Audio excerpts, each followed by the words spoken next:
This is it. All right. All right. So we're here. This is episode 2. Joe and Raanan talk movies. We are now 23 minutes into trying to record. This is minute 1 that will be seen. And Raanan has been in 3 different rooms with 3 different devices. Whenever you have a good first episode, the second is always a nightmare, I think, right? With podcasts? I think so, yeah. And I hit record, so I feel good about that because it's very standard to lose an episode early on. Yeah. This is worse than losing. This is like a Black Mirror episode. I go into every room, it doesn't work. But now I'm in my living room. My mom's like at the kitchen reading, so she's just gonna hear this. And but I think I'm right at the router. I think it's good, right? Yeah, it looks good. I mean, it looks fantastic. You look like you're an air traffic controller. If there was Jewish air traffic controllers, there are not. I guess in Israel there are. But okay, so we started to. I want to just jump right in here because we're already 45 minutes into recording.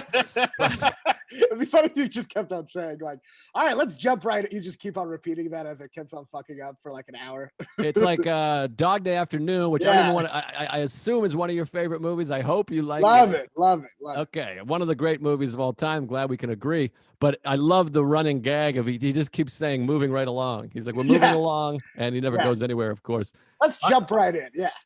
Underrated film, Dog Day Afternoon. Didn't make the AFI 100 list. Didn't win Best Picture, blah, blah, blah. Oh, it shouldn't have won Best Picture. It was up against, Cuckoo's Nest. But anyways, fantastic film. Great movie. Hilarious. I didn't realize it was a comedy. I rewatched it. So Mom, funny. I have to do the Zoom show. She's telling me to be quiet. Is this going to be all right? I mean, I feel like she's going to hit you with a ruler. Can you just go in the other room? I have to. All right. She's like vacuuming and telling me to be quiet. Anyway, no, it's fine. I don't hear the vacuum. Do you mind if we just... Is it cool if we whisper? No, I'm joking. It's fine. Well, I'll yell. You whisper. It'll be fun. Oh, God, anyway. I can hear her. Did she just yell at you again? No. Mom, can you just go in the other room while I do this? Just do it. Can you just do it after, please? She's just gonna put the food away while we're talking. It's fine. I don't hear you, so she could just ignore. I don't hear her. Yeah. No, she's fine. All right, as long as you're not picking it up. No, I picked up a little bit, but that's really good. Rock bottom of my podcasting world. I mean, this turned into like a Coen Brothers movie. We're inside the Hirschberg house. You're seeing every room, yeah. You're getting the whole dynamic.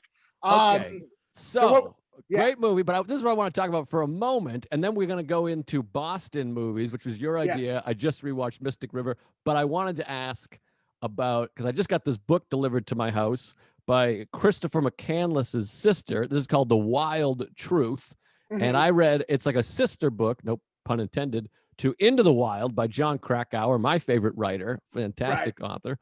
What was the pun?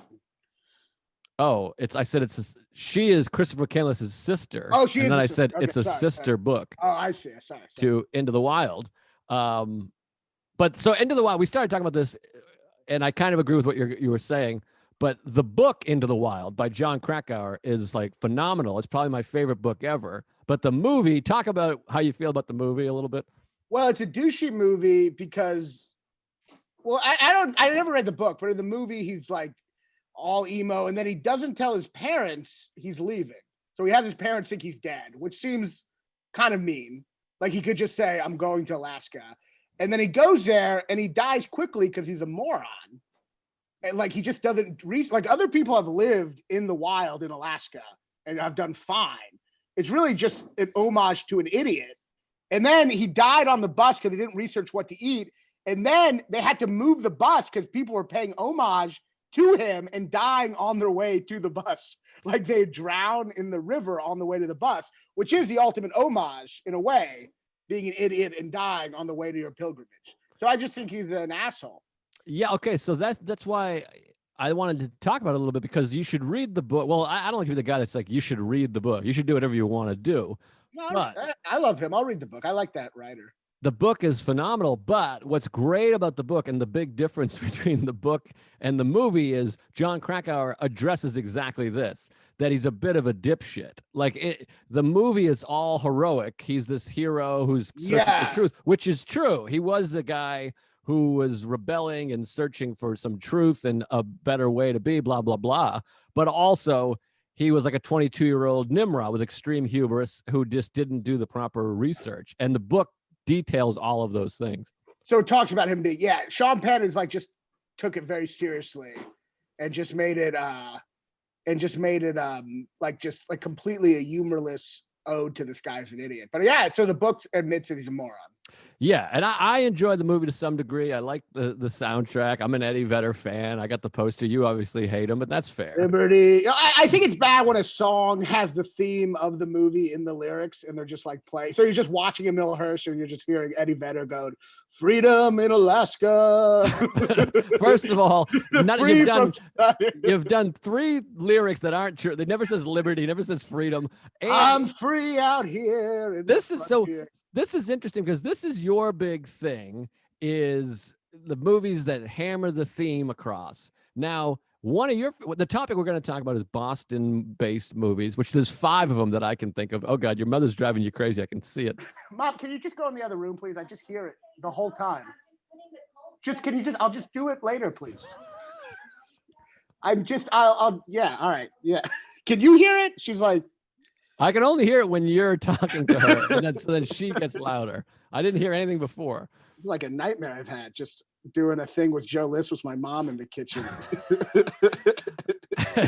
It's better than doing a thing with your mom with me in the kitchen. That's true. The inverse would be tough. She's like banging pots in the other room right now. What if you were podcasting with her and I was jerking off? We'll do that next episode. No, she left. So anyway, what were you saying? That'll be a Patreon. So Mystic River. So we're going to talk about Boston, which I can think of 5 in the last 25 years. Good Will Hunting. Good Will Hunting is like the first. The Town, Gone Baby Gone, Mystic River, and what's the other one? The Departed. The Departed, yes. Okay. So I want to talk about Mystic River first because this is one of your favorite movies, which to me has, like every Clint Eastwood movie, has so much heavy-handed shit in it. And I just rewatched it, and it's pretty good. There's things I like, but I think this is one of the most overrated movies of all time. And you talk about like they hit the theme. To me, there's a scene where like the brothers who work for Sean Penn, who are ridiculously played and cast and written, they're like the Stookie brothers from White Men Can't Jump. At one point, he says to the cop, "Hey, the donut shop is that way." It's just terrible, but I go with it because it's fun. But there's a scene where like Tim Robbins, who's awful in this movie, he gets in the back of the car with them while there's kids crying, and it's like the same shot, and it's like the director being like, "Remember? Remember he got in the car with the guys? You guys remember?" Well, at least you don't have Morgan Freeman narrating it going, "It was the exact same car that he went in as a kid. It's all getting repeated." But to me, I see that as like a horror movie where things return. You know what I mean? I don't see it as heavy-handed as much as like a disturbing, like circular thing that they're all trapped in. You know what I mean? To me, the movie's a horror movie, which is so great. And I just want to say this movie, just to talk about how much I love it first, this movie that you said was pretty good. I saw this movie 5 times in theaters. 5 times. Okay. I read the book immediately afterwards. And this was in college, I used to literally in my room listen to some music and just play out the whole movie in my head, like act it out. Oh wow! Now, I would put on gloves to pretend I was Sean Penn at the end, and I would just like go over the final part. And I cried every time I watched it in theaters. Like that movie. You're like, what? I killed the wrong guy. Wait, what is it that you think that hit you with this film? Because I watch it and I get through it. There's so much to me that's annoying. I'll talk about that. But what is it do you think that hit you?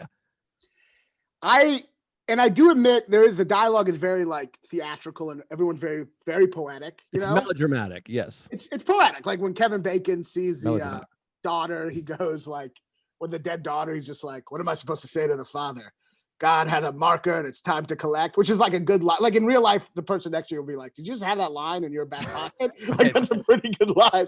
But once you accept that, if you do accept that and you do accept it's a theatrical movie, it's such a powerful story about vengeance and how vengeance is inherent in us. Like it's part of our primal nature. Like the metaphor of the movie is so powerful to me. And I do agree. Like I've seen it recently, and there's a lot of shit which it is like corny, but if you accept that all, it's one of the most powerful stories of how our love for people is also intertwined with our murderous rage, and how even in civilization, the primitive stuff still exists under civilization. Like we haven't really evolved that much. Basically, civilization itself is an illusion. You know what I mean? Yeah. Okay. So those are all nice things, and those are interesting breakdowns and takes. But for me, I have such a hard time getting over the melodrama of like Sean Penn is the best of the not the, Kevin Bacon's great. But Sean Penn is good. But even at times where he's talking to his uncle or whatever, when he's putting the beer in the cooler and he's talking like this, he's like, I just buried my daughter who was beaten to death, so don't talk to me. You talk to me about fucking parental responsibility. It sounds like he's doing a wrestling promo. Like it takes me out of it. It looks like he's like, this Saturday night at SummerSlam, I'm going to get my daughter's revenge. And also, by the way, when they find, right before Kevin Bacon goes and looks at the girl, he's walking up the girl in Bear Cage Hill, where I used to run in Franklin Park in Boston. Oh, really? Yeah. And the cop walking away goes, I've never seen anything like that before. I know, and you're like, what? And then it's like, it's pretty standard. She's just like, looks fine. She's just laying there. I just rewatched the beginning. I wanted to bring that up. Like the cop, and he's not like even a rookie. He's like, he looks like he's pretty old. He's like throwing up like, I've never seen anything so awful. And then they show her, she almost looks pretty. Like she's just like lying there. Like she had a little blood on her, but it's like that cop is such a little bitch. It's so goofy that, and Clint Eastwood has so many of these, and he's gotten worse and worse. He has so many moments in these movies where I'm like, nobody was like, hold on, wait, what? Why would the cop be saying that? Especially in this grizzled, tough Boston and she's not even like fucked up looking. Like you said, like she's just kind of like hunched there. And you would think he would have seen that a million times. She looks kind of hot there. Like, she looks like her head is just like a little, she's just a little bent over, really. Yeah, that cop, I kind of want to see a movie about that cop where like it's like the most mildest things, and he like and he's like, my dad's just hunched over right now. What are you doing? I'm looking at the watch. No, just do it later. Can I just do the Zoom thing right now? Sorry. He's just like hunched over me. Yeah,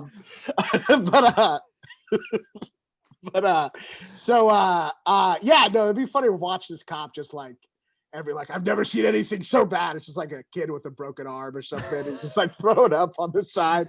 Have you ever seen anything so? He just throws up no matter what. Yeah, that cop's a little bitch. The people are very poetic for Bostonites, which I know aren't always the smartest people. You know what I mean? Ouch.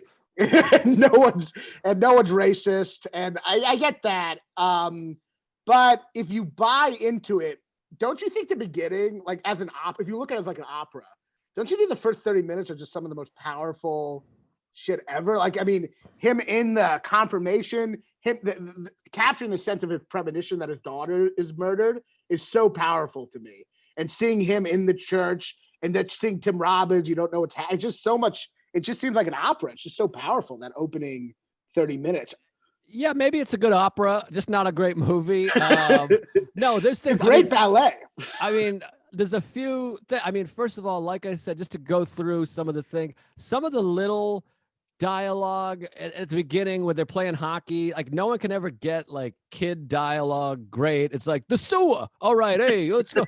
Like it's just not great. And then when they tell the parents, and he's like, that doesn't sound right. They just seem like cheese dicks. I thought the parents were great. I actually thought the parents were very natural. It stinks. And what about this? They open. What kind of Hollywood movie has the balls to open with a kid getting raped like that? I mean, that's crazy. Like, think about how intense.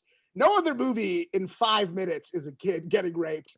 Like after 5 minutes, it's just like a pretty ballsy, intense movie right away.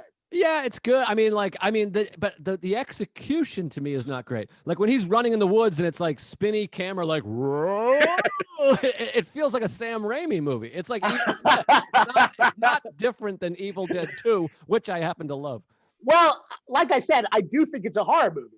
It's Stephen King's favorite movie, by the way, of the last 25 years, and he relates to it. I do think it's a horror movie, But yeah, some of the stuff seems a little dated now, though I don't think it seemed dated when it is an old movie now. It's like 20 years old, you know? But if you look past that, it's also like a children's tale, like a boy lost in the woods. It's like a scary children's story, you know? So I will say that's another funny part, because I do recognize when they bring the kid home and he's been raped, the father outside says he looks like damaged goods to me so loudly. He says it he's like, he looks like damaged goods to me. He's like saying, the kid can hear it in the window. Like he's saying. It's insane. And to use damaged goods about a child who's been fucking ass raped for 4 days. But the main problem I have, and we touched on this last time, and I hope you see this, Tim Robbins is, I think, horrendous. I think that he's genuinely a bad actor. You can just see it, and it's the same with Shawshank, but it's worse in this because it's so traumatic. He's like doing this, like, what?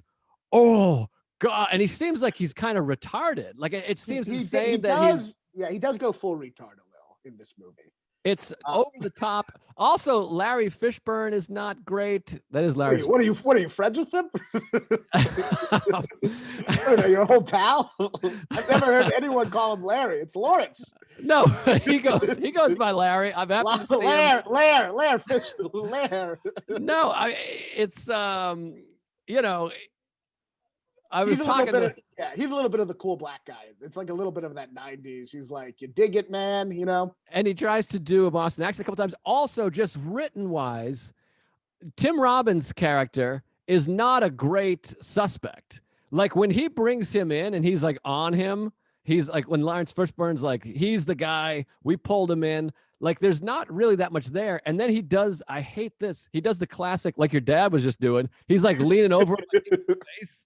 And you're like, why would they be talking to him like this? I hate the whole get me a Sprite thing. You're somebody's bitch. That whole scene, it stinks. Oh, I love that. I do think Tim Robbins, I actually think he's great at it. He's playing someone who's in shock his whole life. I think like, you know, there is a shot in the beginning where they show him looking at the street and there's a flashback of the guy hitting the car. And then it does go to a close up of Tim Robbins and he pretty much goes, like he does like, he does like a where am I shake. Yes. But I think his voice is a little retarded. He's going a little full retard. But like I think it's a powerful performance. And I think the idea of the movie is one of the things that's so amazing about the movie, because I see it almost like 9/11, like a metaphor for 9/11. You know what I mean? You have this horrible, tragic thing, and then Sean Penn's trying to restore order in the universe, you know? But your need to restore order through revenge just creates more chaos, you know? And the idea that the actual killer is a kid who was just crazy, you know? It's kind of this awesome anticlimactic ending where like you can't even revenge the kid because it makes no sense. You know what I mean? Like it's almost like you try to restore order, but the order's already lost. And that kid is just a fucked up kid, even though it's a little karma because it's the son of that's the other problem with the movie. There's it probably has the biggest coincidences of any movie of all time. Yeah.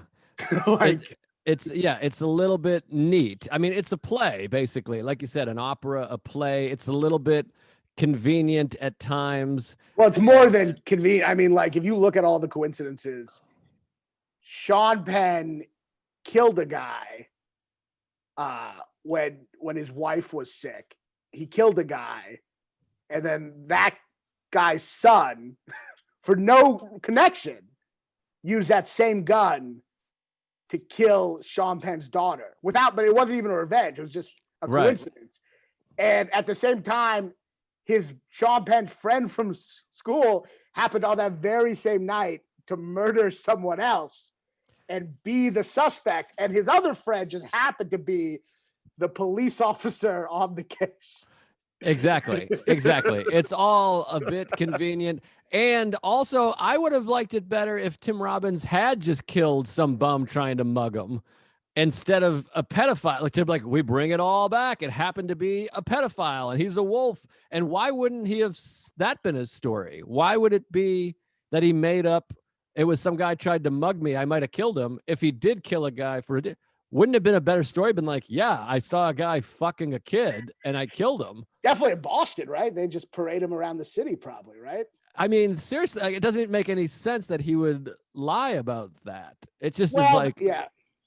I mean, that's the reason he lied about it is because he has pedophile urges himself and he's trying to repress them. so. And he's embarrassed by them. And if admitting to what he did is admitting to he was afraid he'd have to admit to the reality, which is that he's afraid he's turning into one. And so he's killing that guy out of his own fear. And he doesn't want to get anywhere close to that, topic. Interesting. Well, good answer. What's that? That's a good answer, right? That's a decent answer. I don't know if it's great, but it's decent. He has the urges, or he worries he has the urges, and he's killing out of his own guilt, his own sense, just like Sean Penn is killing out of his own guilt. Sean Penn is killing Tim Robbins because he himself feels guilty because he feels like he contributed to his daughter's death. You know? But, and so they're all revenge comes out of a sense of guilt. You know what I mean? Also, another just great coincidence, by the way, that this guy who was molested just happened to walk by another molester fucking a kid right in front of him. No. He was watching. He'd been watching that for a while. What do you mean? Tim Robbins? Yeah. No, he was going down there to see pedophiles and working up the courage to do something. Oh, so those pedophiles were regularly down there? There's just a spot? Yeah. He says it at one point. There are pedophiles in that area of town. I don't know. I mean, I don't know is there not a street full of pedophiles in Boston? It's like the red light district, but for pedophiles. I just assume that's something in Boston. Right? Yeah, that's again a little silly. And just I want to move on from this movie because we got a lot of other movies to get to. But those guys that are Sean Penn's buddies are just ridiculous. I mean, just super ridiculous. And it's similar to our discussions about The Sopranos. I understand it's great and yada yada, but I just see Stevie Van Zandt with a wig on going, boo, and I just can't handle it. It's the same with these guys being like, okay, Jimmy, we got the thing here. It's just like, ugh. They're not great. They look like the guy you go to get a tough looking actor in a regional production of a play. They're not great, but Sean Penn's awesome. And the whole ending on the river, on the dock is amazing. I mean, I don't know. It's I just think it's an amazing story of how our revenge is intertwined with our love and how under society we're still committing these crimes, and we bury them in the river, and we are still connected to our primitive nature. Like the idea that Sean Penn is trying to change and be someone else, and that he comes right back into what he once was, is such a powerful story of people never really being able to escape who they are. Yeah, I get the themes. I like the themes. I like the amount of thought you've put into it. I mean, you've spent 25 hours watching it, so I appreciate it. I just think a lot of the acting stinks, and quite a bit of the dialogue stinks also. I agree, and there is some dated shit, and I think it's a little problematic because it's a little homophobic in a way. It's almost like Tim Robbins gets raped, and they all kind of think he's no longer a man. And then at the end, Sean Penn's killing him. It's almost like he's trying to kill this effeminate guy who shouldn't be around. But so you could say it's a critique on toxic masculinity, but the problem is Sean Penn looks really cool when he's killing Tim Robbins. Yeah, he's the coolest. So it kind of makes it seem like there is a thought getting raped makes you kind of not a man. You know what I mean? Lastly, I don't think the Kevin Bacon's wife thing needed to be in there at all. To me, it adds literally zero. That was bad. And that's another coincidence that she just happens to call at the end, right when... Yeah, that moment. Yeah. It just felt so crammed in that scene. Just sum that up. And I guess this is actually a good segue. I wanted to go to Good Will Hunting so we can kind of go in order. One of my least favorite overrated movies. Let's just do that. Let's just talk about Good Will Hunting. Now, it's interesting to me that you can see you like a movie that's very flawed. You love a movie that's extremely flawed because you can see the themes, you like the themes, but Good Will Hunting you just hate. So do you not care for any of those themes or what's going on there? Good Will Hunting is a movie about these two actors, good-looking young actors who wrote a movie. It's like their Rocky story, right? They wrote a movie about basically how much potential they have. They're literally praising themselves. And then you're watching a character who's a hot guy, who's a genius, and you're supposed to worry for him. And it's just so lame and such just praising this guy looking so cool. I don't like movies that like, I don't know. It's an inspirational story for someone I don't need to feel inspirational about. You know, he's hot and he's a genius. His dad hit him. I would give anything to have my dad hit me. Your dad might hit you during the recording of this. I think both your parents might come. I would totally be hot and a genius to just have my dad hit me. I just think it's like a fucking fairy tale. This is what's so fascinating about you to me, is that you can omit all these crummy things about a movie or a TV show where the guitarist from my favorite band is wearing a wig, but the show is brilliant in spite of that. But no one agrees with that, by the way. That, like, you're saying that's like just me. You're like, you can somehow think Sopranos is great. But this is specific to you. What I'm saying is you're able to ignore that Mystic River has main characters who are stupid or goofy. It's the whole thing is wildly just convenient and wrapped up with a little bow. It's a little ridiculous. And I do enjoy the movie. So I say, that movie's fine, but it seems like you don't have that, like, Good Will Hunting. Does it have any value to you just because you wish that you were hot? You don't like the movie. It's bizarre. Mystic River is a very dark and honest view of human nature. Good Will Hunting is just bullshit. It's just a movie about someone who, once they overcome their anger, they can move on. And once they admit they love this girl that they love, it's just like such bullshit. It doesn't make you see any uncomfortable truth. All it does is make you feel like, yeah, I'm hot and have potential too. I can also like do well in life. It's bullshit, like inspirational shit, you know? And it's a metaphor for that. Like, they wrote it to say that they can make something in Hollywood. It's like they wrote their own inspiration story. Yeah, I don't disagree with a lot of these things. I enjoy the movie. There's some things that I like about it. And also it came out when I was 15, 16 and in Boston. So that was like our movie. Like we were all like, what? I mean, like there hadn't really been a movie, like Cheers existed, but no one had accents. It didn't feel like Boston at all. This was, oh my God, this is like a movie for us. And it's Southie, right? Yes. They're all Southie, like all the, that's really hard on my list when I say that, but they're all the Boston movies are kind of centered around South Boston. You know what I mean? Well, Charlestown, a little bit. Like Mystic River is not a specific area. It kind of looks like Southie, but they don't get into specifics. The town is in Charlestown. But yeah, I think a lot of them are, South Boston. But so I get it. You all watch Good Will Hunting and you're like, yeah, I'm from Southie, but I'm not retarded. I could go places too. And it's like a movie that makes you feel like you can go places. Well, but like, so I don't know, there's no real challenges in the movie. Is there? Like, what's the real challenge for him? Well, so first of all, I agree with a lot of the things you're saying. I mean, there's a lot of issues with that movie. It has my biggest flaw in any movie that fucking makes me crazy. I can't even look at it. Is the scene, I've talked about this before on podcasts, at the very end where Will, whose name is Will Hunting, I think. Yeah, Will Hunting. Good. Will Hunting. Will Hunting. Yes. A little silly. But it's a pun. It's like the dumbest pun ever. It's like a comedy album. It's like that. Literally, if there's a comic named Will Hunting, that would be like a bad title album. Good Will Hunting, you know? Yeah. The title is horrendous. But there's a scene where at the end he tries to express gratitude. He's going to share feelings for the first time in his life. This is the reason he's in therapy. He can't connect. He can't share feelings. He can't identify feelings. And he says, Sean, I just want to say, and Sean, Robin Williams goes, I know. He literally stops his growth. It's like mind blowing. I'm like, what? Also, that's hilarious. Also, yeah, we've heard it. All right, you just he's like, just keep it in. Yeah, you get it. I get it. Also, like, I'm sure you're an avid therapist. I feel like it's such an insult to therapy, the idea that you just take a bunch of sessions and then you cry and that's the end. You've made it. You just have that moment where you cry and then you hug the guy and now you've grown. Like, this is such a pat view of therapy. Like, you just try to get to that moment, you know? Yeah, he's still going to be He's still going to be horrendously problematic in that relationship. He's not well. He's going to get in 7 more fights. He's not just rehabilitated. It's ridiculous.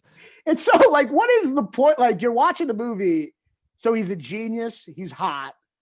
This girl who's not that hot, but whatever. It's the 90s. We all pretend she's hot. I think she's hot. Really? Yeah, and the accent. She's with him. What's the problem exactly of the movie? What's the conflict? What's the conflict? He can have any job. He can have any job he wants. The conflict is he doesn't want to have a job that pays tons of money. He's content with his union labor job. And who wants to be one of these union labor pieces of shit that work really hard and build houses? It's so annoying. Like, why? I don't understand why people relate to the movie. It's like, we're all ugly failures. And I like to see movies about maybe people who don't have like a lot of talent, or, you know, something like Sideways, right? Something where it's like real people, but it's like, this is a Superman. Like, why are we like relating to this? And it's also Matt Damon. That's how those sociopaths view themselves. Like, they view themselves as like some kind of genius with all this potential, and all they have to do is believe in themselves, and they can go so far, you know? Right. Couple other scenes I hate about the movie. The one, I think we've talked about this, or no, it's Lou. I've talked to Louis about this because he fucking hates this movie. But really? The scene, the famous "How do you like them apples" scene. Oh yeah, is so insane that first of all, that this guy walks into the trap, he just goes for it. I mean, like, that Matt Damon's like, "Do you like apples?" And the guy has to be like, "Well, I do. I better say yeah." Like, he doesn't see like it's my. Well, the idea that Matt Damon's taking the risk of him saying yes, because he needs him to say yes to do the install, right? Exactly. If he would have said no, what would have Matt Damon done? I guess he would have been like, "Yeah, no, I don't like apples." Well, if you did, how would you like these apples? Like, how like, if I said that, I'm like, "Hey, do you like apples?" Yes. Well, no, I'm saying if you said no. Oh, I this see. is the worst thing possible. You didn't tell me. No, I don't like apples, Raanan. Well, if you did like apples, how would you like these apples? I got a number. And he's like, what? Look at these hypothetical apples you would like if you didn't like. And also, most people don't like apples. I feel like that's a big swing to take. Apples suck. They're dry. I like apples. You got to get a wet one, a dry one. I mean, if you would have said, "Do you like apples?" I would have said, "Which kind?" Because I'd be like, "Which kind?" Because Honeycrisp, I love Honeycrisp. I would have said that, and then I feel like that would have really thrown him off. Well, how do you like these Honeycrisp apples? The fact that guy just sits there, the ponytail guy, and he's like, "Oh, he got me. Yes, I do." And he's like, "Hey, like these," and they're all like, "Yeah!" And he's this genius that came up with that. The whole movie is jerking itself off because it's like that whole sequence, even before when he's talking to Minnie Driver and that obnoxious guy comes up, right? I would love to see a movie about a guy who's maybe not that smart, or maybe smart but street smart, and then this guy comes up and like embarrasses him. That's a scene I could relate to. But instead, the street smart Southie guy knows everything. Right. And just completely, it's like you're just watching someone, I don't know, you're just like watching a movie have this guy just always win in a way. It just seems so lame to me. And also, how is he friends with those guys? Like, intellectually, it would be very difficult because the whole thing is they're fucking nimrods. They're like idiots. And so how would they have any conversation that he is, titillated by? Because that's how much of a perfect guy this is. Not only is he a genius and not only is he hot, but he's also not elitist at all. And he's like really authentic. Like, it's really the perfect person because he's also a cool Boston guy. Like, it's such a wet dream of what a Boston person should be. You know what I mean? Like, right. Yeah, I'm genius. It almost, you know what it does? It kind of, and maybe this is why you all Bostonians love it. It like kind of combines the two different types of Boston, the tough guy and the genius, into one person. So right. Like because isn't that the tension in Boston, that you have these elites and these like, the blue collar guys? Yeah, it's sort of intellectuals. We have the best colleges and hospitals and these extreme intellectuals, and then you got a bunch of fucking retards, which I embrace being.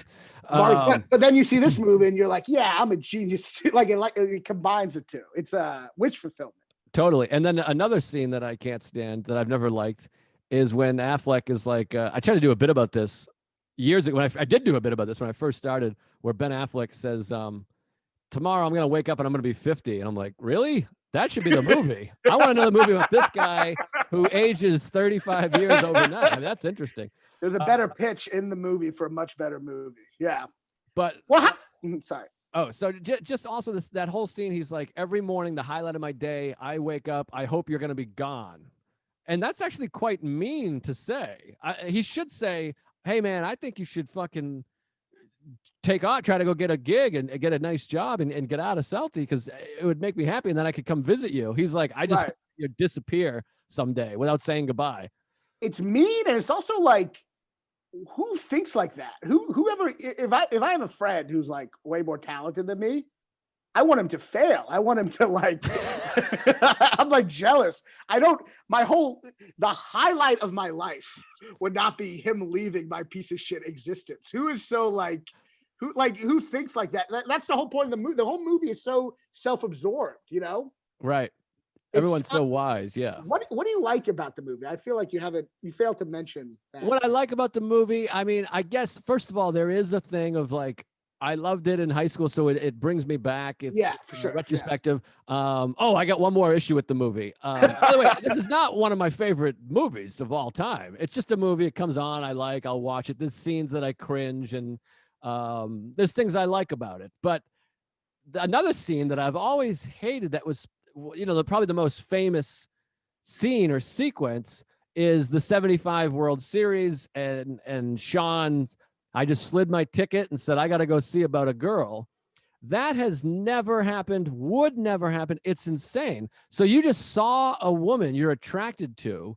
So you skipped out on the World Series with your friends and they understood. He's like, they saw the look in my eyes. It's just so overly romantic horseshit where you're like, you could get that woman's number and say, hey, I'm going to the game, but I'd love to talk to you more. Let me get your phone number. Why would you not do that? So wait, so I actually don't even remember. So he just sees her at the game? No, so he's at Sean, Robin Williams, and his friends camped out. They camped out to get tickets. He says that in the story. They slept on the ground overnight to get tickets to the World Series, and they did it. They waited outside in the cold, New England, October for 20 hours, whatever. They get the tickets. They're all going to the game, this group of friends. They're at the bar. He sees this woman, and she was a, quote, knockout. He slides his ticket across the bar to his friends and says, I got to go see about a girl. And then Will says, what did your friends do today? And he goes, they got it. They saw the look in my eye. And it's a neat story in that it has a great punchline where Will says, it would have been nice to see that homer. It would have been nice to catch that game. And then Sean says, I like this part. He says, I didn't know Fisk was going to homer, which is a fun line. It's a fun quip where he's like, maybe I would have traded my whole life to be at that game. I enjoy that part. I didn't know this World Series game was going to be important. Yeah. So that part is cute. It's a good punchline, but the fact that his friends wouldn't be like, are you fucking kidding me? You fucking homo. Well, you know what it is? I feel like it's a story of someone who has really bad ADD. Like they're so focused on the game, and then he sees a girl. He's like, "I'm gonna follow her," and then he just leaves. It seems like he's just really easily distracted. Here's another problem with the movie: is all the therapists are like, "I can't handle this guy. I'm out." Like they're professional psychologists, and supposedly he went and got the best therapist he could think of, the world's greatest therapist, and they have like 3 sessions with this guy, and they're like, "Forget it. He's too much for me. I can't crack this guy." You're like, "What? What kind of therapists are these?" I mean, that is insane. And it won Best Screenplay. They won the Oscar for Best Script. That's a good point. They all quit. They all are just like, I'm not this good of a therapist. They don't even want to.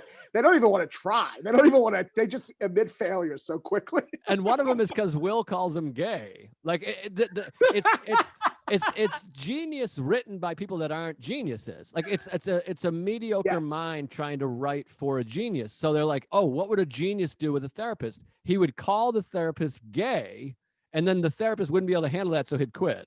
That's the one thing a therapist in Boston can't deal with. You call him gay, he's like, I'm out of here. I'm gone. I can't. I give up. I don't think therapists have ever given up on. Do they ever give? I mean, I feel like they never like just give up. I think if you like assaulted them, maybe, but if you assaulted them, but you definitely want to give up after one session where the guy's just playing the silent game or whatever.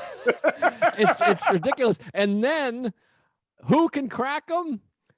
A community college teacher who's not even a therapist. He's the one that can get in there. Well, that's the whole, it's not the elite. It's always the other, but he's also a genius. Remember at the end where the guy goes, "You're always smarter than me." You know what I mean? Right. Which I don't even know what that means. That guy's like a mathematician and Robin Williams is just a therapist. I don't know what he means smarter. I feel like they're smart in different fields. You know what I mean? Yeah. But like, that's the whole thing. It's the community college guy. It's the janitor. They're the ones who are really smart. It's such a bullshit. It's, you know what it is? It's pandering to blue collar people.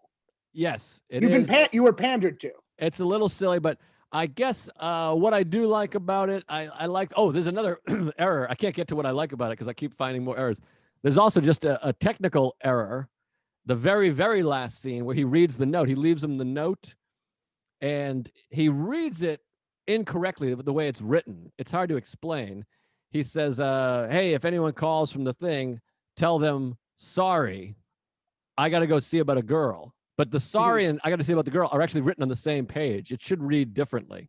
That's just a technical aspect. Like the page should flip over. Yes. And they should say, sorry, I got to see about a girl. Yes, exactly. What I like about it, I guess I just enjoy the Boston of it. The fight scene's ridiculous too. When he like punches the guy in slow-mo and he's like, Casey Affleck is the best actor in the movie. He's like one of my favorite actors. He's great in it. He's so great.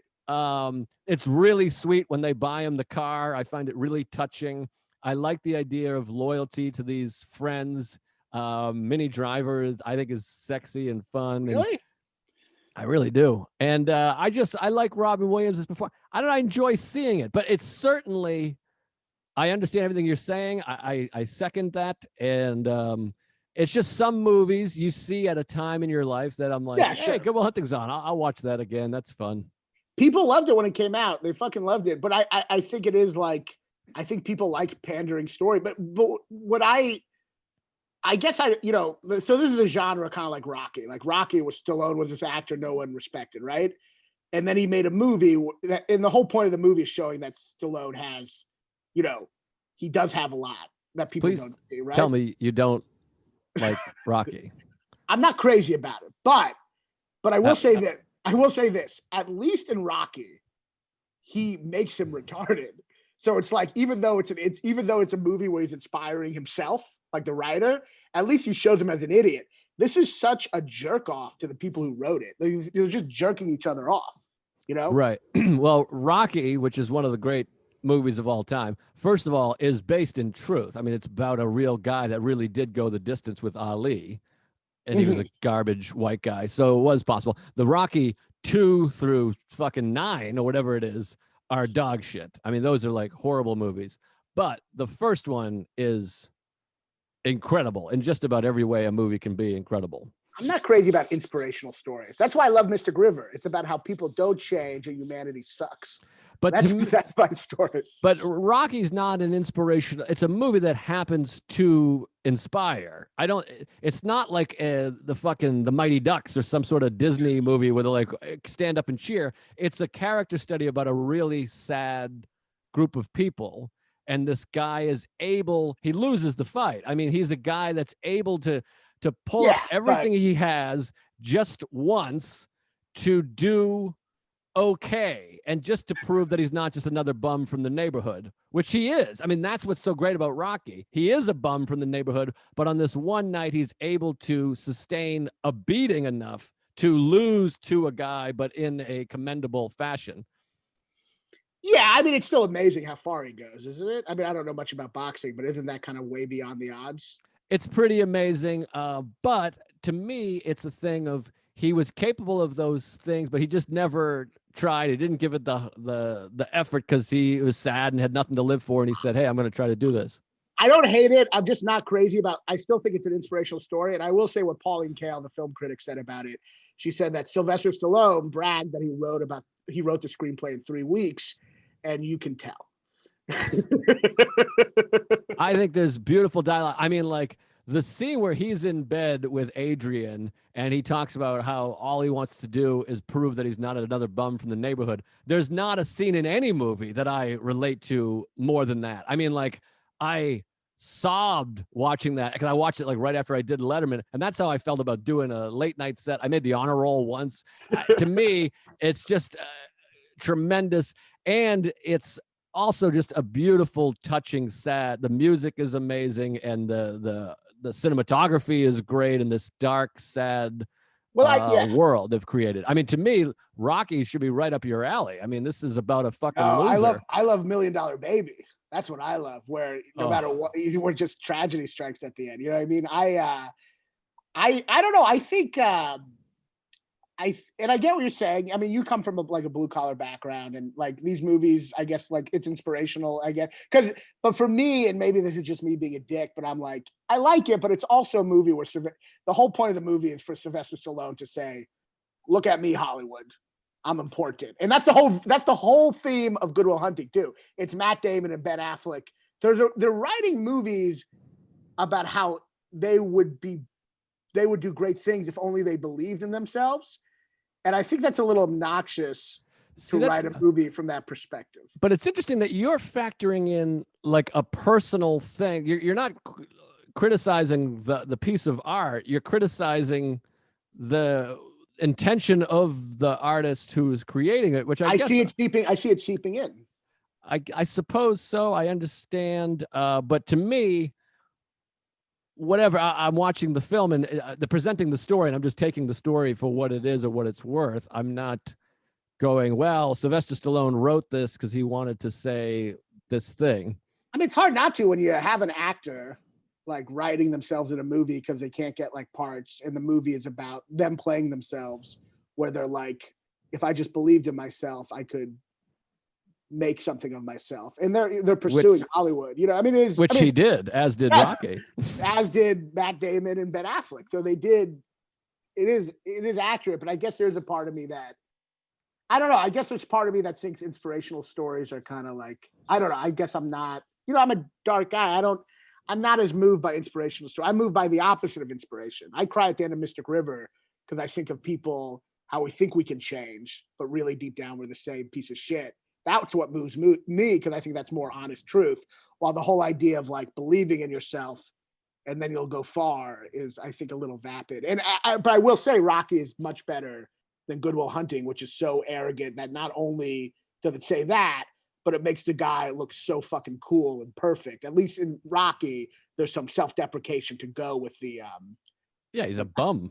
He's a bum, yeah, which I do appreciate, because in Good Will Hunting, it's like such like obviously like to write yourself as such a great character. Do you know the writer Mike White, the screenwriter, great screenwriter? Yeah. He created the show Enlightened. He's a great writer, and he said once, when I make movies, I always write myself as kind of like a monster, you know? But then you see people like Ben Affleck and Matt Damon, and they write a movie where they're like this guy who just, if only he believed in himself, he could go far, but he has low self-esteem, when really the people who wrote it are fucking psychopaths who have no like insecurities, you know what I mean? And they're just like, you know, creating a false image of themselves. You must love Paul Schrader. I mean, that guy must be your fucking hero, I would imagine. I like Taxi Driver a lot. Yeah, I like Taxi Driver. I like First Reformed. I thought that was really good. Did you see that? Yeah, I love First Reformed. Fucking amazing movie. I mean, that to me is right up your asshole. That movie, like, yeah, I had issues, but that movie, like, that's that movie where it kind of got swept under the rug a little. But I'm like, in many ways, that's like the most important movie in a while, because it actually addresses the most important issue, which is climate change, which no one fucking talks about, or like it's still in denial. That movie like literally makes us not be in denial for like an hour and a half. Yeah, no, it's amazing. That's an amazing movie. And Raging Bull, of course, is one of the great movies of all time. I love Raging Bull. That's my kind of story, because that's a piece of shit. You know? Oh yeah, he's a literal piece of shit. Yeah, he's like the worst piece of shit ever. It's the opposite of inspiration, but I think it's like, I guess for me, inspirational stories are ultimately fairy tales. Like, even though Rocky is a well done version of it and Good Will Hunting is a bad version, they're all still essentially the little train that could. You know what I mean? They're all still like follow that kind of pandering vibe. But yeah, for me, like Raging Bull, it goes into some real dark truth of, human nature. Certainly. All right, we're not gonna have much time for all these movies. I mean, I got nothing to do, but your parents are gonna hit you with a broomstick if we And I don't love wrap that. up soon. I love The Departed because they say the N word so much. That's why. No. Okay, so we have The Departed, Gone Baby Gone, and The Town. I mean, we might have to do quick versions of these. I mean, I'll go all day. I don't care. I'll fucking Joe Rogan this shit. But I assume you're gonna get grounded if we don't wrap up soon. I'm okay, but whenever, we'll. My parents, I think they left. They got a hotel or something. Well, let's talk about Gone Baby Gone, because to me, as a native Bostonian, at least at one point, my roots are there. Gone Baby Gone, directed by your favorite guy, Ben Affleck. By the way, do you have any love for Ben Affleck because he was so shit out by the Hollywood? He became this asshole. He was a joke because of Geely and Batman. And then he won for Argo, which is not a great movie, frankly. But you always win. If you do a love letter to Hollywood, you're going to win. Because it's Hollywood. So anytime because first of all, you're making a love letter to yourself. And then Hollywood's like, ooh, a love letter to Hollywood, Argo. So of course you give it to them. La La Land did not win. But I like La La Land more than Moonlight. Is that racist? It's way better. It's 100 times better. But we better not get into Moonlight. We'll get shut down. But that movie stinks. It's okay. It's fine. I love La La Land. Any jizz. So Ben Affleck directed Gone Baby Gone. Now that is the movie that gets Boston the best. I mean, the accents are all pitch perfect in it, and it has the feel and the look, and you can feel that it's directed by someone from Boston. Because Good Will Hunting, they're in and out. Mystic River, I mean, Tim Robbins' accent is just complete dog shit. I mean, it is horrendous performance. Gone Baby Gone is like shot in the streets. It's in Everett, Charlestown, and they got like Boston guys. It's fantastic. Gone Baby Gone is great. And it's a weird thing because the town is awful. It's just like one cliche after another. But Gone Baby Gone is fantastic for a couple of reasons. Casey Affleck is like one of the best actors ever. So Agreed. Like him in it. It's a great book. Dennis Lehane, same guy did Mystic River, Yes. And no, it's great. It's action packed. It has some interesting moral issues by the end, Yes. Some of the great moral issues of all time in film, if you ask me. I mean, that is a heated debate you can have with people. Yeah. I mean, I think at the end of the day, it's probably better. It's probably better to not break the law and kidnap children. But like, of course, I'm glad we're on the same page with it, because Sarah and I go back and forth on this. Really? Yeah. But so, I mean, that's why it's written so well. She supports what they did? Yes. Did she not finish the movie where they all get killed and people die? Wait, what do you mean? I'm talking Gone Baby Gone. Yeah, and Harris gets killed, and like, I mean, people. Yeah. I mean, like people. It just like clearly goes awry, the plan, Right, but I think the idea, not that part, the part at the end where Affleck shows up and is like, "Should I report them or let the baby be here?" And then it cuts to the kid with a shitty fucking mother, and the kid's gonna end up like shit. Yeah. But I gotta say this about that movie, because the whole purpose of film, of course, is to break from reality and to step into the magic and be taken away from our lives and get wrapped up in the film, which Sam Harris talks about a lot. It's a meditative experience when you're watching a movie. You can see the illusion of self has completely disappeared and you're completely consumed with the story that you're watching. And Gone Baby Gone, I saw it in the theaters in Boston and it was packed, and it created the most like palpable, audible response I've ever seen in a movie ever, when it shows him and his girlfriend are arguing about what to do with the kid. And then the way they reveal it is they're just standing there, and you see Affleck standing there, and then you just see the police lights in the background out of focus, and the whole theater erupted. I mean, it was like an audible, oh, wow. People broke into conversations, and some people clapped and some people moaned. It was like, I'm getting goosebumps thinking about it. I've never had an experience like that in a movie theater where everybody vocally reacted to a climax. And interestingly enough, it's very much like Mystic River. It's very much the Boston morals, which is like, we don't always need the police. Maybe we should just do shit ourselves. There's that instinct, right? Of that hard, kill the pedophile in the movie, right? And then that part's a little crazy where he kills that pedophile and everyone's like, great job. Like, no one, right. No one cares. Right. But, like they're saying it like, they're just like, X, I heard about you breaking the law. It's like, it's cartoonish. You executed a human being. But like, yeah, that's like the ultimate dilemma. And it's like kind of the opposite of Mystic River, where you do let the police involve at the end. And he does. No, it's a tough question. It actually is a tough question. Like, to the point where you don't really fully know how to feel at the end, which is awesome. Yeah, and the kid, you're giving the kid a worse, I mean, that's the dilemma. You're giving the kid a worse life by sticking with the laws and what you feel is right. And so that's why it is a stunning question. And to me, I'm a rules guy. I like rules and laws, and you can't kidnap a kid no matter what the person is doing. Well, yeah, I think in the movie it's like an interesting question, but if someone in real life was like, hey, this woman has a kid, it's really bad, so I'm gonna create this whole fake kidnapping and steal the kid and break the law, you'd be like, yeah, you shouldn't do that. Like, you know what I mean? Right. Also, why they couldn't they just call the Child Protective Services? Yeah, exactly. I mean, that's the proper thing to do. Exactly. I mean, that's what you're supposed to do. But those are hard. I mean, it is hard, from what I understand, to get a kid away from a mother because the laws are so in favor of mothers. Well, if they could stage a kidnapping, they could probably finagle things. They might be able to. That's true. But it's really well executed, that movie. Casey Affleck is fucking amazing. The only kind of big conflict in the movie, I do like the movie, but I think it's okay to see flaws and shit and stuff. Of course. They don't really give the woman in it, she was a really good actress, Michelle Monaghan. A lot of times they don't really give her a lot to do. So a lot of the movie, she's just following him places, but not really doing anything there. And it's a little weird. She's like a sidekick. Yeah. But they just kind of like make her there, but she's not really doing anything, Please don't bring your woke shit into the movies. All right. No, I see your point. And also, it has the worst, maybe the worst movie title reveal of all time, where it's just like this Haitian gangster, and he's like, you keep up that stuff, you're going to be gone, baby. Gone. And then I was in the theater with Dan Belger. We were like, oh, there it is. So, did everybody get it? Everybody, you caught that? It's so bad. Well, it's always awkward when you have the one black guy in the movie, because you're like, all right, this is a very Boston movie. Now we're going to have this very weird scene, like uncomfortable a little with this black Asian guy. You know what I mean? But that's like the worst title plug-in. I don't think there's a worse one. No, that was the best one ever. One of the great movies of all time. I hope you agree. I assume you agree. We have to break up. If not, Silence of the Lambs. That's the best title reveal, in my opinion.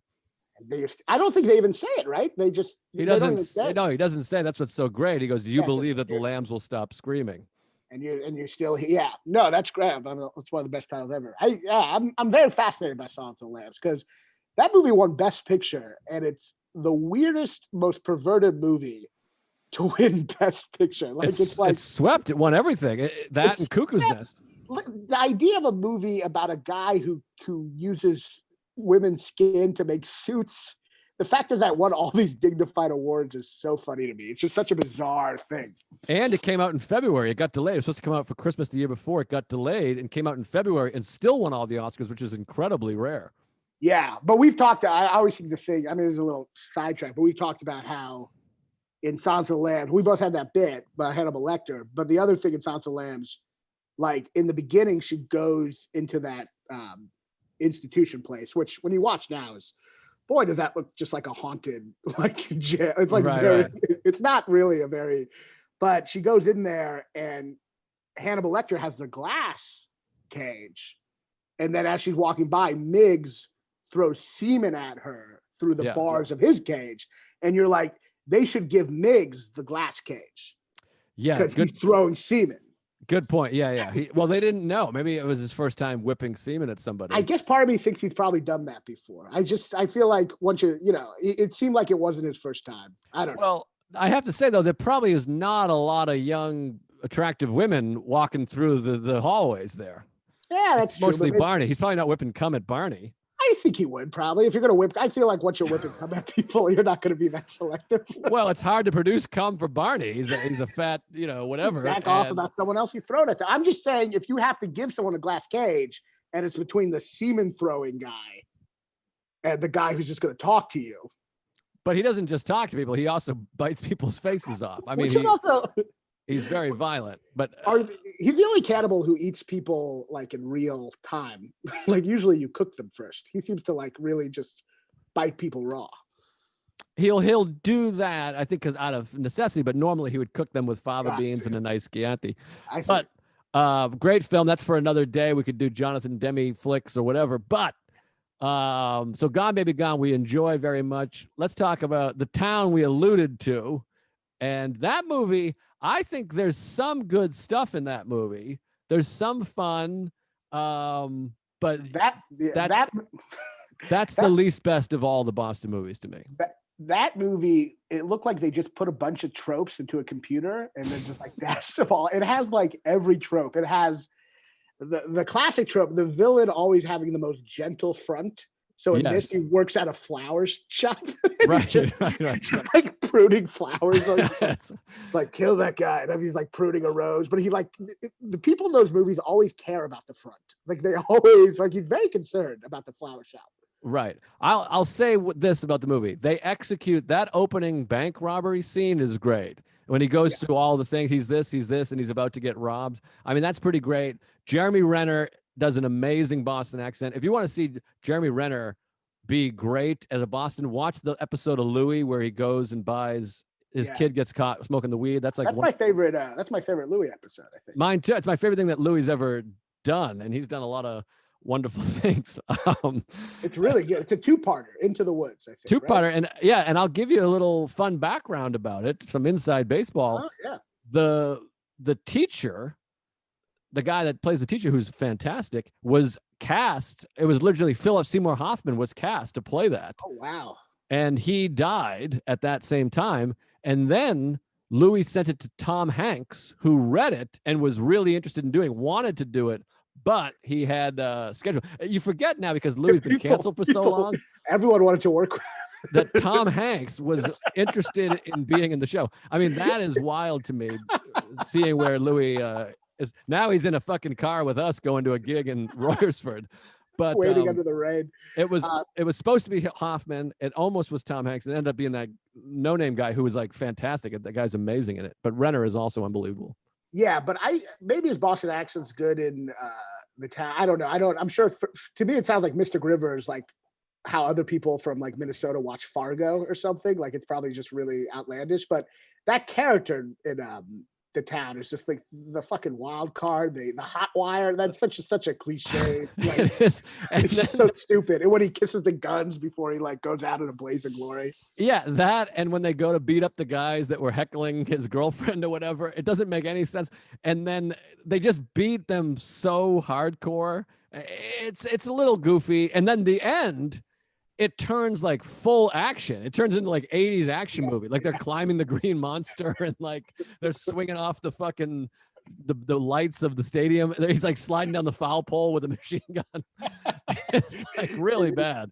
And then at the end, they act like Ben Affleck somehow like is paying for his sins or something. But it's like he got away with a bank heist and now just living on like this cool island. Like it's like I don't think he really suffered any consequences besides that. It's like the ending. It tries to be sad. Like it's like really sad, but it's like what is sad about this? He got away with his crime. And like, there's no, I mean, I guess he doesn't get with that, that beautiful girl, but like, that movie is just it makes me wonder about Ben Affleck because Gone Baby Gone is so good and The Town is so bad, which makes me think it's all really at the end of the day about the screenplay.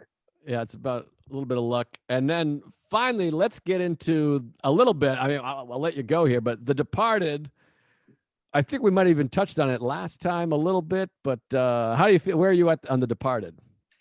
I think The Departed, I think he achieved, it's nonsense. I think it's all kind of nonsense. Like, I don't think it has like really gets deep into themes, but I think it is one of the most fun movies ever. I think he kind of achieved, not with the same content, but he achieved what he did with Goodfellas in the sense when it's on TV, you can't turn it off. Like it is unturn-offable. Goodfellas is the ultimate unturn-offable movie, but I think Departed is like pretty unturn-offable.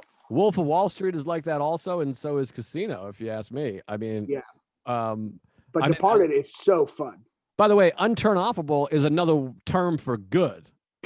It's well, good. I mean, there's a lot of great movies I can't sit through again. I mean, on Schindler's List, if it came on TV, I could turn it off. Yeah, see, that's where I've talked about this a lot in a lot of places. People think I'm a weirdo because I can watch that movie. I've watched it probably 50 times. I love every second of it. You're right, and I take it all back. That movie is actually really entertaining. I actually was watching it on the elliptical at the gym. Like everyone saw, I was watching Schindler's List. But it was a good thing to watch while running because you're like, this is really hard, but then you see Jews being killed on screen. You're like, well, I don't have it that bad. It makes you like keep on going, Well, and you think I better get in shape in case this comes down again. But there's a joke in that. I've talked about this in a lot of places also, I think. But there's a joke in that movie that's great. I mean, when he's got his wife comes home and he's fucking a chick, and then he's like, I want you to stay. And then, first of all, the woman he was fucking was running around. He's like, she's so embarrassed. He's like laughing, like, isn't this hilarious? And she's like, Oscar, please. And then they go on a date, they hang out, and then he says, you should stay, come live with me. And she's like, I'll stay if you promise me one thing: no woman will ever get mistaken for Oscar Schindler. And it just cuts to her on the train waving, and he's saying so long. I'm like, that's like a perfect, you can put that in like a Marx Brothers movie. There's a couple, the fat woman who types really quickly, exactly, yeah. He's looking the other way. It's a great comedy. I don't, yeah. And what about the scene where the kid jumps in the pile of shit and they say, get out, this is our place? That's pretty funny. And what about the part where they gas all those Jews? Yeah. And the old man's old shrinky dick.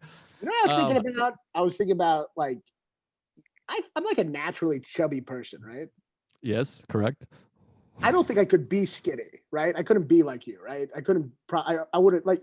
My question is, if I was in Auschwitz, what would I look like at the end? I don't think I could look like the skeleton guy, Well, you'd be emaciated, I think. I mean, like you'd be saggy, like your face, because your skin would still be there. It would just be droopy. You'd have droopy face. But I feel like I'm kind of like Jason Alexander or like Danny DeVito. Like no matter what we do, we'll always be kind of fat, Not as likable, but yeah. Yeah, but physique wise, I feel like we have no matter what, it's fat. So I wonder, like, would I get super skinny in Auschwitz? I don't know. No, you'd do well. You'd survive. But so yeah, Schindler's List is great. It's really funny. And The Departed. Yeah, extremely entertaining. A lot of nonsense in there. There's some real silliness. This is a big talking point for me with Departed.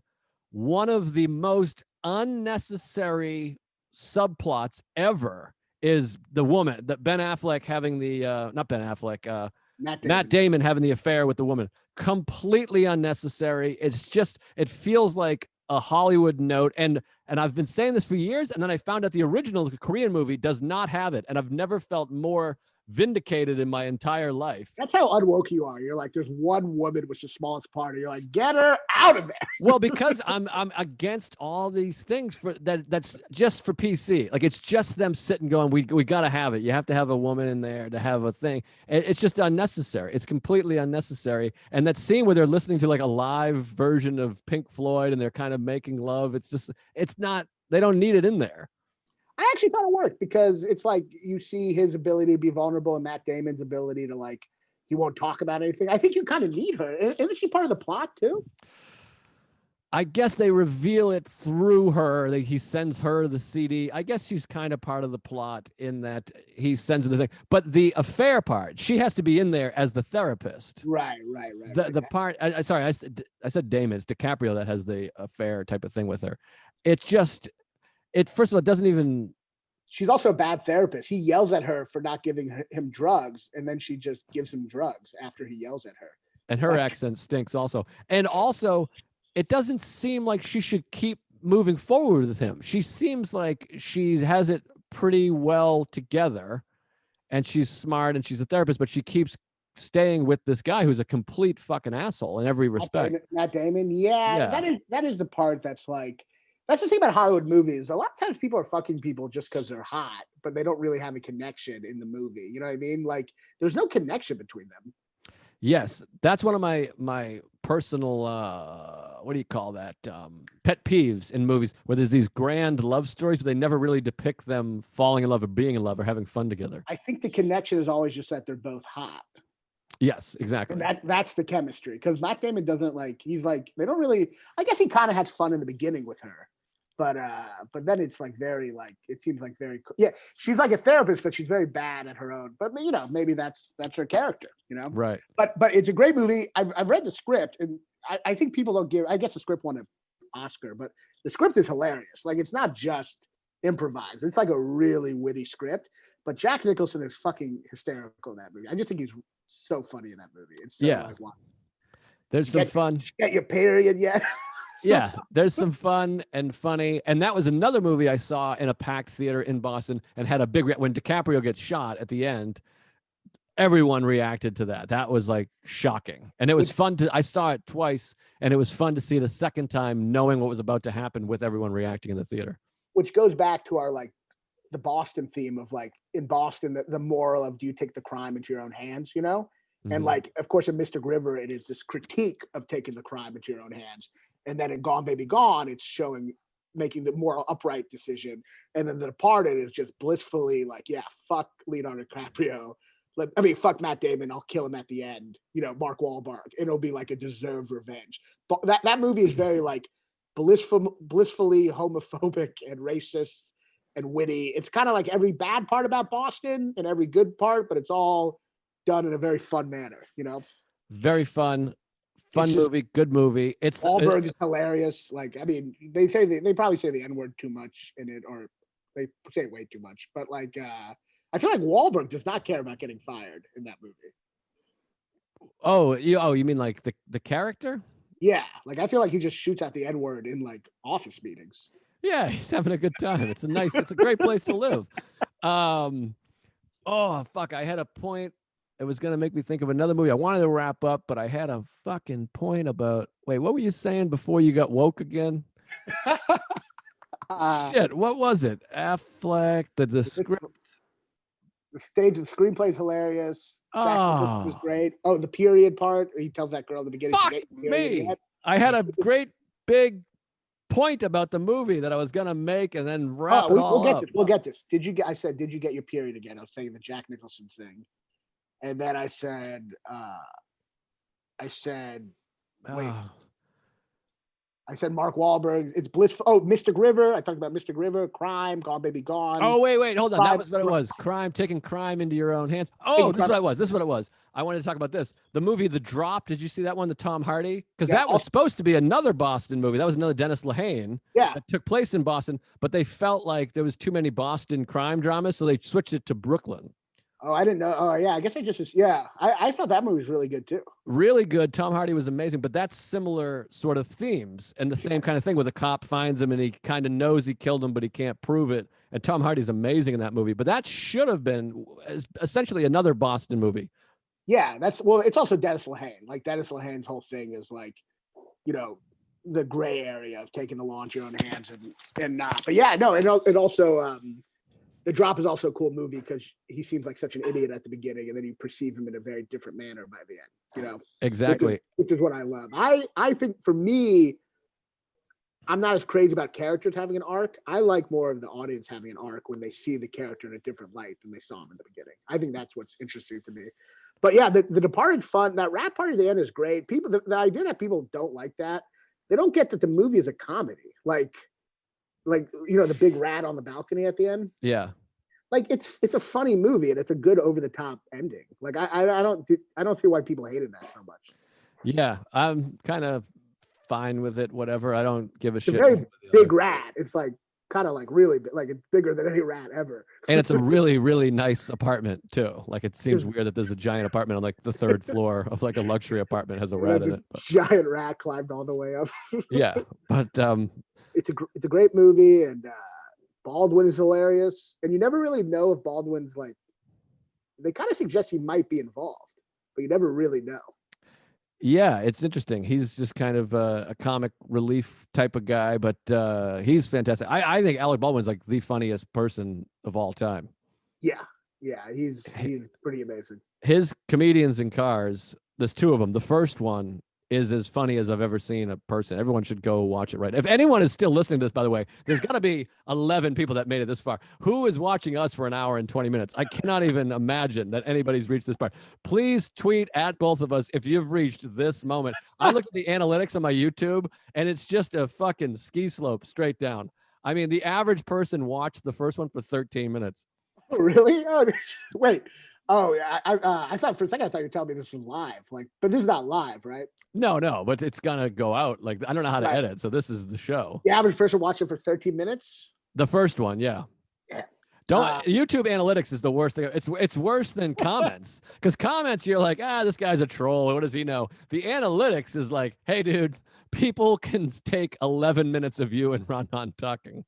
Yeah, you know what? Sometimes you don't want to know that shit. That's why I hate IG Live. IG Live is like if you're doing a podcast where they just every time someone stops listening. You know what I mean? Yeah. Like it's brutal. It's brutal knowledge. But yeah, I think. All right, so here's we want to do the ranking for the Boston movies. Oh yeah, good idea. Let's do it. All right. So I didn't even think of that. For me, number one is obviously Mystic River. Yeah. Number two is The Departed. Number three is Gone Baby Gone. Wait, do we have five? Oh yeah, Just number 5. Oh, I have to choose between The Town and Good Will Hunting. Fuck. I guess I'll go with The Town because I find what's her name so hot? Rebecca. I forget her name. What? I think she's gorgeous. You think she's hotter than Minnie Driver? Yeah, I think she's gorgeous. That is like asinine. What's her name? Rebecca. I forget. I think Rebecca Hall. Yeah, she's gorgeous. She's like borderline unattractive. That's insane. But I'm glad that we have different opinions. Hopefully, there's a woman I think is gorgeous that no one else does. So I can settle down at one. Wow. Point, Okay. Yeah. All right. Keep going. I just threw up my mouth a little bit. It's funny. They're both like kind of pasty British women too. Yeah.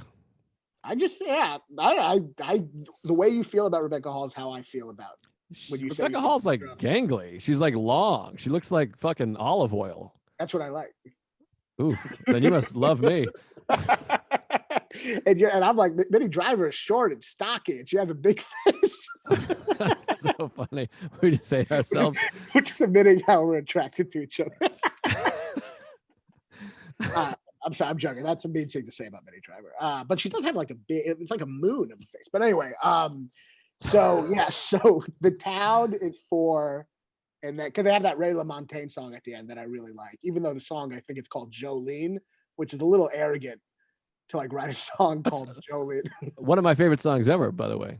Both Jolene's, both Jolene's are favorite songs. But it's a little crazy. That's like if someone wrote a song called "Blowing in the Wind." Like it's a little crazy to like just name. Well, that's a little exaggeratory. I mean, like "Blowing in the Wind" is much more well known than Jolene. But if you write a song, you write what you know. I mean, if the song's about Jolene, it's about Jolene. I think it can be 2 Jolenes. Also, in that song, he rhymes cocaine with Spokane, Washington. Mm-hmm. And for so long, I thought it was pronounced Spokane, but it's actually Spokane. Jeremy Spokane. It's not Spokane. So that song is really fucked up. Made me mispronounce it. Have you been there, Spokane? Yeah. It's a great place. But yeah, it's cool. So 4 would be The Town and Good Will Hunting, Dead 5. Yeah. And if you had to put the drop in there for fun, that would be, I assume, 4th above those other 2. That would be above The Town because I like the drop. James Gandolfini. Yeah. I like good in spite of him. All right. So my top 5 is going to be probably pretty similar to yours. I'm going to say. Can I guess yours real quick? Yes. Yeah. Guess is fine. Let me see if I get it right. Because I feel like I know all the information. Okay. So number 1's got to be Departed. Oh, no. Gone Baby Gone.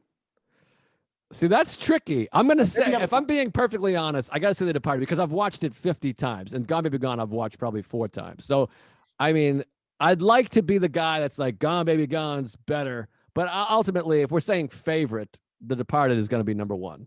Because I put Departed second, right? Yeah. Because Gone Baby Gone is like a good movie. But like, even though Departed maybe not be Scorsese's best, it's still Scorsese. And you can't compare Scorsese with fucking Ben Affleck. Exactly. Yeah. No, The Departed is my favorite. And Gone Baby Gone, I just think is the movie that got Boston the best, but it's a flawed movie for sure. As is these are all flawed movies. It's a flawed city. But Departed has a much better title plugin than Gone Baby Gone. You remember the title plugin? I mean, they say it a couple times in there. Do they? I feel like the main part is you see a note from Frank Costello at the funeral to Leonardo DiCaprio's mom. But it's just like, to the dearly departed. But also, there's the scene where they're having the little conference that FBI guys, and Matt Damon says, "What was the name? The Departed." Oh, that's right.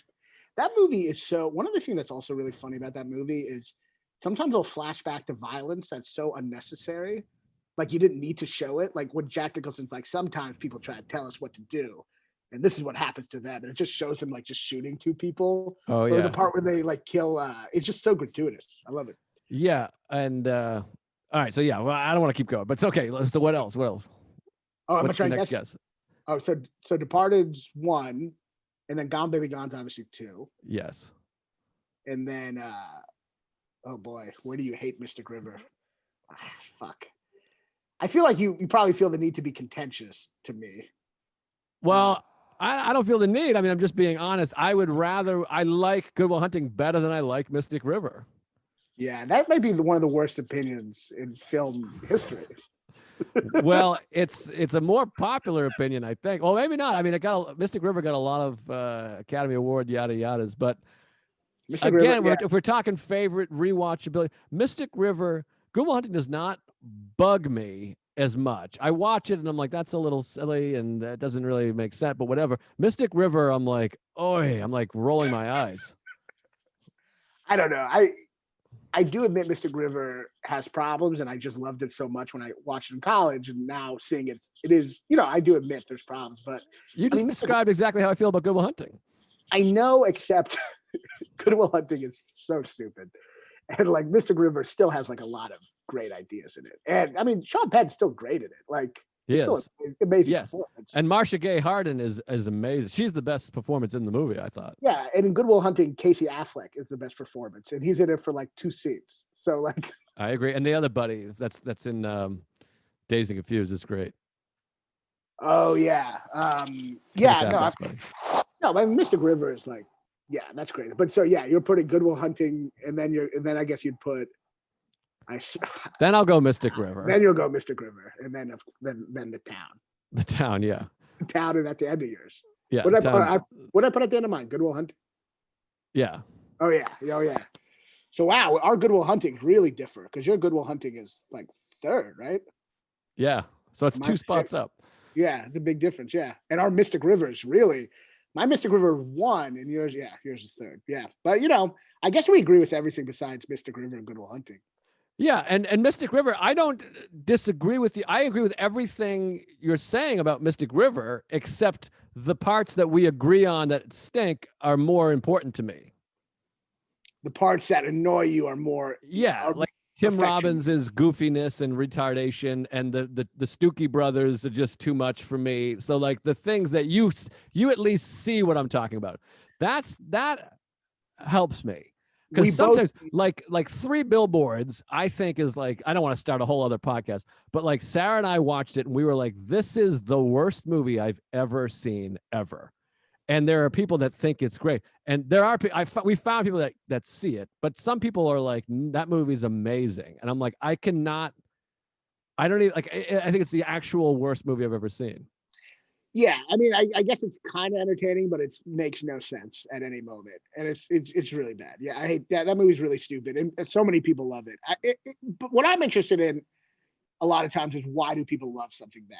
You know what I mean? That's what I'm always interested in. So like with Good Will Hunting, I feel like people like being inspired, and they feel like they want to be able to relate to that. So that's why they love. I don't know why people love 3 Billboards. I guess it was just like the shock of it. But yeah, I remember hating that movie. I don't really remember why so much anymore. But I guess the point is with Mystic River and Good Will Hunting, we both can't look past the flaws of the other movie. Like you can look past the flaws of Good Will Hunting, even though I feel like you said like maybe one good thing about Good Will Hunting. Yeah, no. Yeah, I mean, Good Will Hunting, it really is just nostalgic, and I love Therapy, and I like the Red Sox, and I like Boston, and I'm a romantic, and so there's aspects of that I'm like, hey, I like that.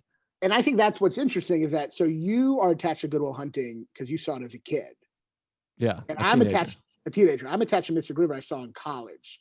So it's a little closer to how I am now, but it's still different. So this movie I said was my favorite movie ever. Because I did rewatch again, and I do see problems I didn't see before. Because it has been a while since college. Like that's the thing. People always talk about what's your favorite movie, but as you get older, it kind of changes because like you change so much, you know? Yeah, that's a good point. So like that, I don't think it's my favorite movie anymore. My favorite movie now is Nashville, which I don't think will ever get outdated. But like, but it meant so much to me when I saw it in college. And so I still think there's powerful shit, but I do admit the accents are silly. I mean, yeah, there's a lot of embarrassing shit. All right, we gotta wrap this thing up. We gotta land it, and this was fun. I mean, this is long. I mean, this is just our day. We're just hanging out, basically. I hope someone's listening. By the way, if someone is listening to this on the Tuesdays with Stories Patreon and they're like, what don't you like about Three Billboards? I hated that movie so much. I did an 18-minute solo podcast that's somewhere on our Patreon just breaking down why that movie is awful. So you can check that out. And tell people where they can see you, hear you. I'm still getting messages being like, what the fuck is this guy's name? Raanan? It's Raanan comedy. So that's that's my Instagram. But yeah, come to my solo show on December 19th at 8 p.m. It's on the link. It's free. The link is on my Instagram page. All right, cool. You should post it in the comments of this too on the YouTube. Oh, post it in the comments? Okay, yeah, I will. We'll do that. Okay, awesome. Thanks, buddy. All right, well, this is fun, man. Yeah, we'll do another one. All right, hell sometime. Yeah. Let's do it. All right. Talk to you soon, buddy. Bye. Peace.